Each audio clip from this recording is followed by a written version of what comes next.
Welcome to Foundation Focus. Hello, I'm Thom Jones, your host, and I'm president of the Education Foundation. The Education Foundation is a school district's nonprofit agency, and we're actually the only nonprofit agency that was created by the school board back in 1990.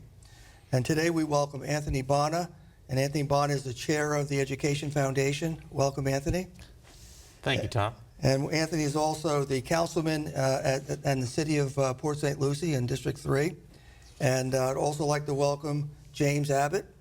Welcome, James. James is treasurer of the foundation, and he's also a retired manager from Microsoft. So we're really glad to have these two gentlemen as our officers and board members. And I'd like to start off by thanking you for your service. The school board, or I'm sorry, the board at the Education Foundation is composed of civic leaders and volunteers, and it's a separate board from the school board. And I'd like to start off just having a brief conversation with Mr. Bonna, and just tell us about what happened last year with the foundation, and then we'll pivot into what's going on today. Well, Tom, the Education Foundation is in a very strong position, and it's an exciting time in the foundation. Coming off a record fiscal year, and thank you to Brandon Noble, who is our immediate past chairman, and the rest of the board. The foundation impacted over 30,000 students and 1,000 teachers.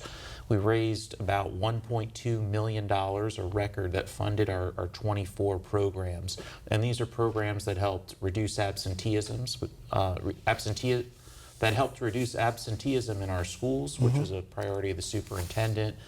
They gave funding to individual teacher classrooms, so our teachers weren't having to spend money out of their pockets. They helped improve early literacy, which was a early priority of one of our other board members, Dana Trabulsi, who is a state representative, and provided internet access to families, which was a great opportunity to partner with St. Lucie County. We also funded Night of the Stars to recognize excellence in our school district, and we had our first ever Hall of Champions luncheon that recognized some alumni and community leaders. Our scholarship program, which is very dear to me, being a recipient when I was in school, gave scholarships to 55 students. And so much thanks to the school board, to our board, and to you and your staff. Well, thank you very much. You know, it's really great to have an active board too. And so the foundation has been really stressing how to be more relevant to our teachers and how to be relevant to our students. And what we're all about at the end of the day is helping our students graduate work ready or career focused. And you know, the school district is growing significantly, probably close to 50,000 students today. And we're trying to not only keep up with that pace, but actually stay ahead of the growth. And lately we've been really focusing on working with the Office of Teaching and Learning and trying to really work on academic programs that help in the areas of literacy and science and workforce readiness. So it's been a journey for over 30 years, but it's really taking off. So thank you to both of you for being on the board and being a part of that. So as chairman, you came on at a good point, and so we have a new school year that we're into. So let's talk about what's happening now. Well, there's a lot of exciting things happening now. We, of course, are continuing to focus on our bread and butter, which is our scholarship programs and our teacher grants. We're continuing to hold sign-up events for that free and reduced internet program. We've signed up over 400 families, and as you know, internet access is so important to students being able to be successful at school. And that was through a partnership with both Comcast and St. Lucie County. Right. HCA, I was glad to be at that event, gave us a $60,000 grant to focus on nursing initiatives. And that's focusing on underserved students. And that's filling a huge need in our community. And then Akel Homes gave us a $10,000 grant to fund our artificial intelligence program after school.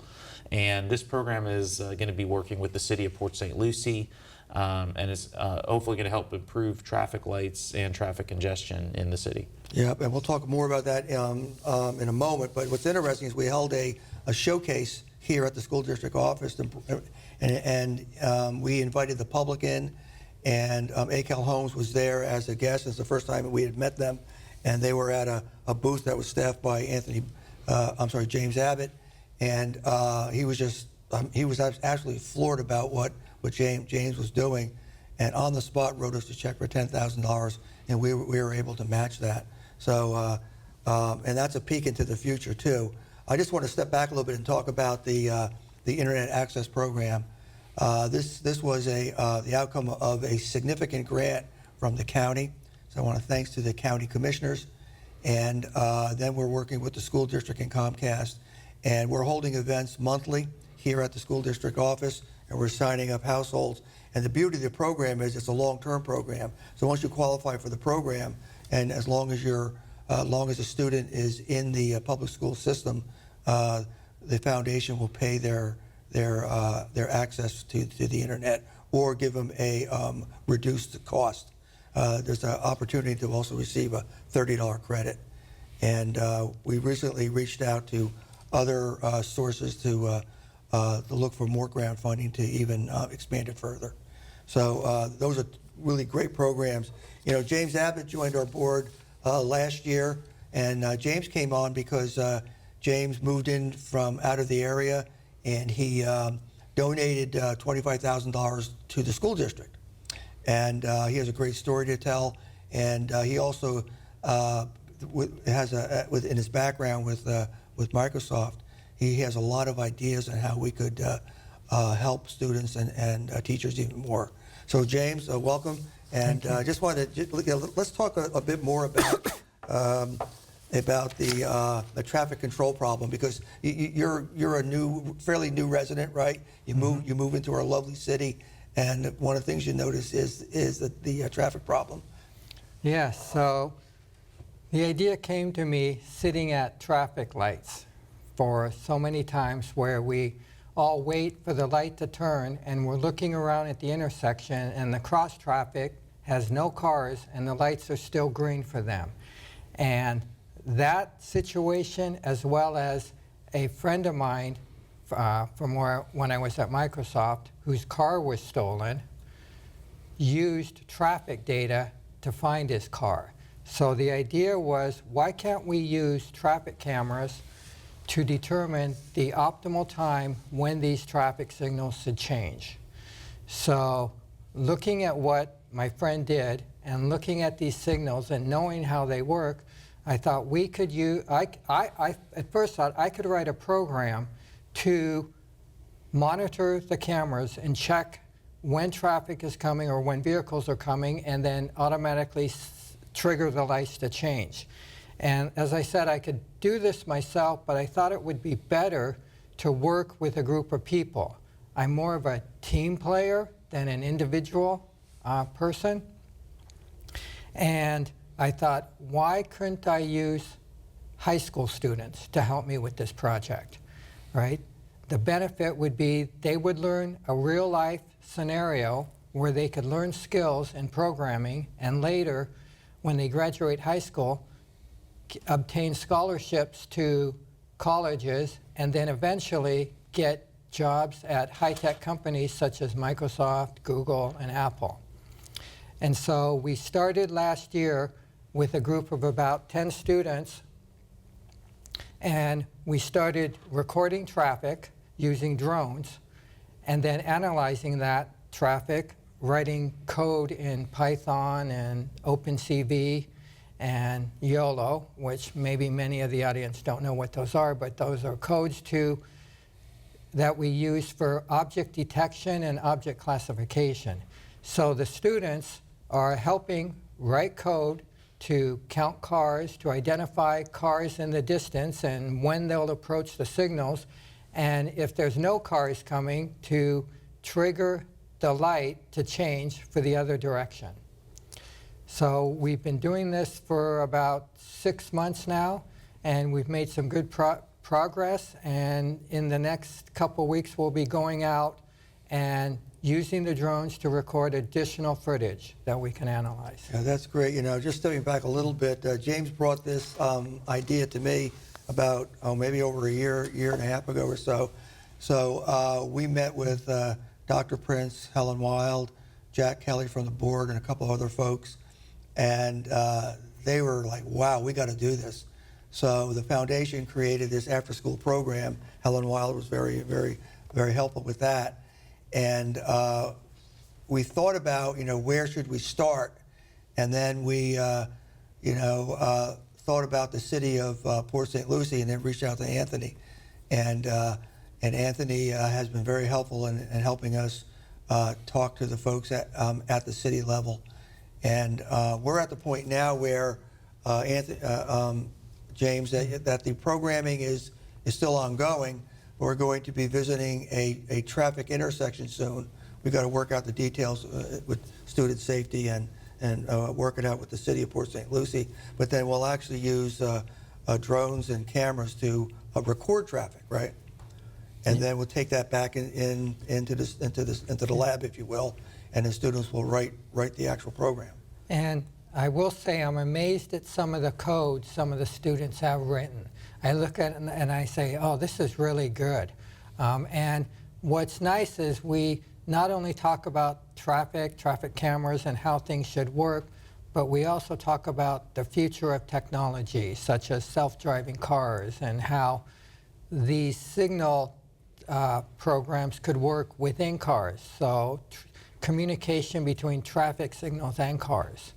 And I do want to thank both Comcast and ACL Homes for their generous contributions to this project, Project 001.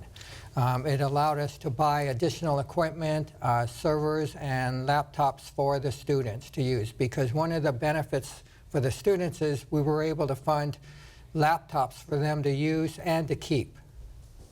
Now, the public can help also. If you'd like to donate to this program, we call it Project 001. That's James' idea. So it's the first program of its kind. So you can go on our website at efslc.org and donate now and make a donation. And every year we have a matching grant opportunity, and that opens up next year again, so we could possibly match your donation. I also had a conversation with the mayor of Fort Pierce, and she's very interested. So the idea of the program is that the students will write the program, the code will be owned by the foundation, and then we're going to allow the cities to use it at no cost. And I think that's a great model, and help solve a community issue as we're growing. And I know Anthony Bonna, you've been very active in this, and I'm looking forward to taking the next steps. So just so I make sure I mention it, we'll be using AI and machine learning, Okay. right, which I think a lot of people have heard about to control these signals, right? And they'll always have the ability to default to their current state, but we want to use AI and machine learning so that when there are no cars coming, it immediately triggers the other signals. It doesn't need to wait a set amount of time. So are the traffic lights talking to each other actively, or is that one traffic light has the software in it? Now, each traffic light will be controlled by software, and they will communicate with each other so that they ensure no two crossing traffic lights are both green at the same time. Even though the lights are, the hardware is already set up to never do that as well. So we don't have to worry about the software as much. If you think about it, the software could even know things like the time of day and the traffic patterns that normally occur at that time of day. It could know about the weather, right? Yes. It could know that it's raining hard, so traffic will act differently. And it'll also be able to identify accidents, right? So with the newest technology that's out there, it can determine that, yes, an accident has occurred and notify the appropriate authorities of that. Okay. Yeah, so there's a lot of possibilities there. It's a great idea, and thank you very much for bringing that up. We do need funding for it, so if you would like to help out, just go on our website. James also and I have been talking about a refocus of the foundation on teachers, and we've created a a focus, if you will, called Teachers First. Now, the foundation has always been focused on helping students with their scholarships and the graduation, and we've always supported teachers with the teacher grant program. But we're thinking of expanding that effort because the teachers, of course, are the central point in the students' education. So, James, why don't you talk about your thoughts on this new initiative? Now, this initiative hasn't quite launched yet, but I wanted to give the audience an opportunity to kind of learn about some of the thought processes that are taking place at the foundation level and the board level. So teachers first. Yeah, so when I was in public accounting, I had a client who worked at Microsoft, and he was one of the early people there, and he earned millions of dollars, and he wanted to thank a teacher, one of his college professors, for helping him in the direction that he went. And he wanted to donate, and this is like 25 years ago, $250,000 to this teacher. And I thought, wow, that's pretty impressive. So my role as a tax person was to set it up tax-wise for him to be able to contribute this $250,000 to this teacher. And he did it somewhat anonymously. He didn't contact her, he just wrote the check and mailed it to her and thanked her for all she did. And I thought, you know what, we don't see a lot of that. We see a lot of work, you know, helping students get scholarships, but we don't focus as much on the teachers. And that triggered me to think, you know what, we need to do more for teachers. And some of the things that I thought about was when I used to work at a restaurant before, you know, while I was in college, they used to have this half-price lunch. And they would give pretty much everyone half-price pizza.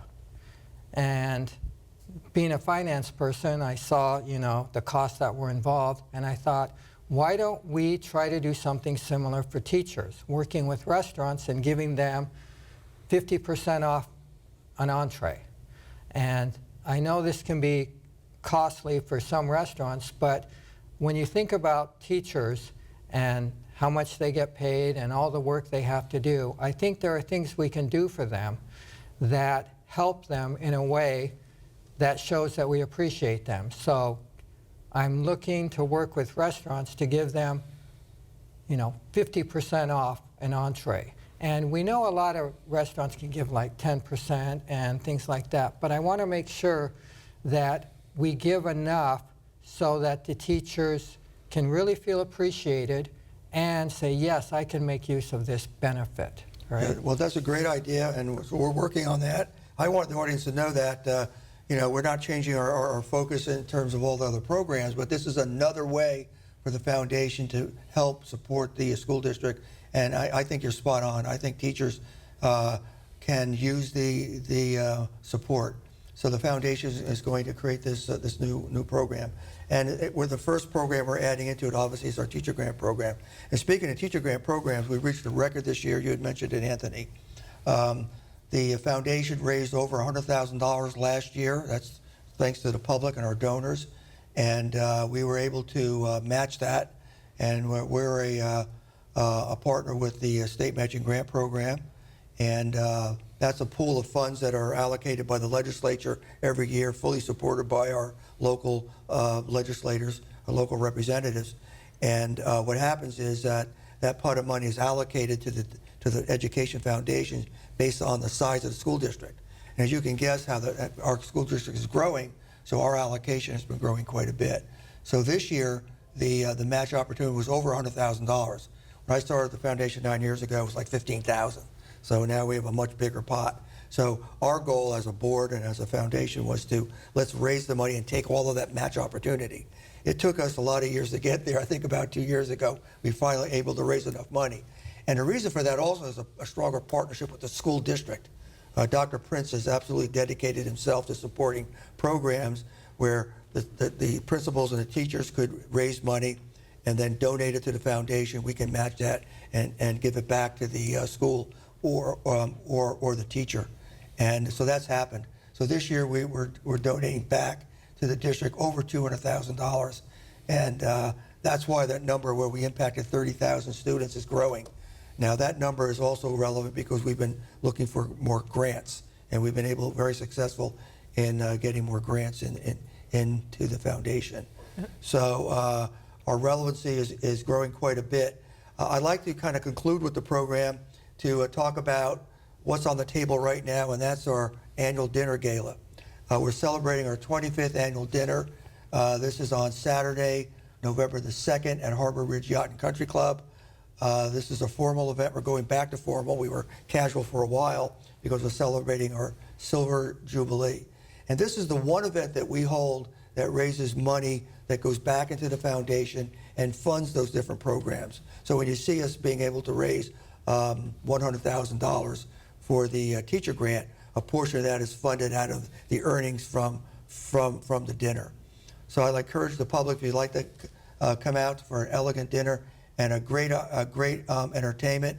Elio Scasio is our guest entertainer.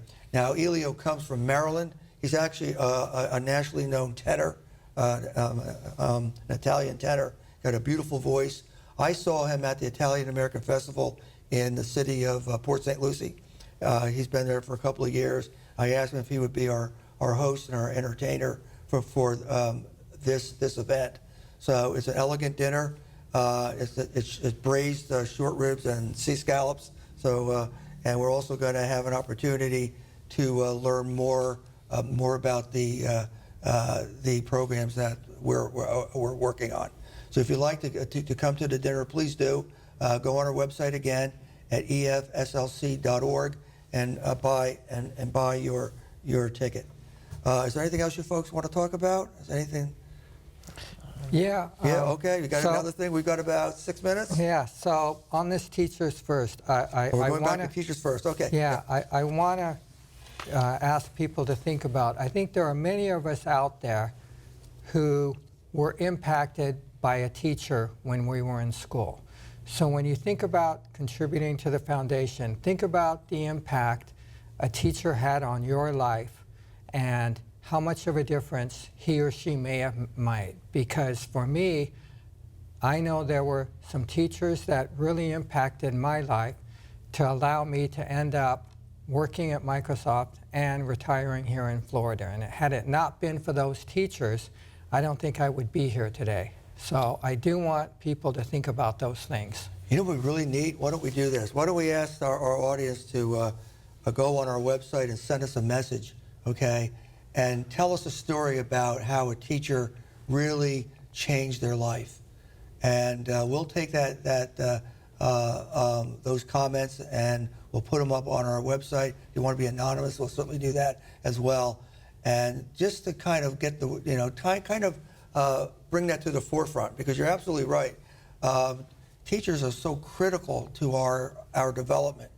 And we know that here in the school district, but I think that we have to celebrate our teachers and support them in every way possible. And I'm so glad you thought of the idea of Teachers First. And so, yeah, that's going to be a great start for us of a new program. So also, I was just talking to James, this program was monthly at one point, and then I changed it to quarterly. But I think I'll have a conversation with the district about bringing it back and having other venues also. So I want to thank everyone for listening. We'll be back soon, and I'm hoping to see all of you at our annual dinner that's coming up soon, and we'll be chatting soon. Okay, thank you very much, and thank you so much for coming. And I just want to say what a difference all of our community partners make, whether it's the municipalities working together with the school district, with the foundation, with the community and individual donors. It's just great to see everyone coming together because, as James said, teachers impact, students are impacted, and education is really fundamental to preparing the workforce for tomorrow. We saw HCA getting involved with a grant. And so for this entire community to function and grow and for our kids to succeed in the future, and we hope those students are going to come back and work here, the mission of this foundation is really impactful. And so when you support the foundation, you really are making a huge impact. And so I just want to thank again our community partners, all of them. Yeah, well, thank you very much for that. In fact, I did forget something. That's why I think you jumped in. But I want to recognize some of the major benefactors of the foundation, especially when it comes to this dinner, upcoming dinner. A&G Pools is our title sponsor, second year in a row. Remnant Construction, Core Construction, PNC Bank, and Seacoast. That list of donors have been with us for years, decades, and it's so great. Mid-Florida Credit Union, Wharton Smith Construction, BMG Money, Kaiser University, Comcast, Morgante, Proctor Construction, HCA that you mentioned, Ashley Capital, FAU Harbor Branch, GL Homes, and James and Eileen Abbott. And that's just the ones that are at the sponsorship level. So we've got a great loyal group of supporters. I want to thank all of you, and I invite the public to come on in and join the effort. Thank you very much. We should thank Anthony for his support being on the council with some of our projects and being on our foundation. Thank you. He's a voice for the foundation. Thank you very much, gentlemen.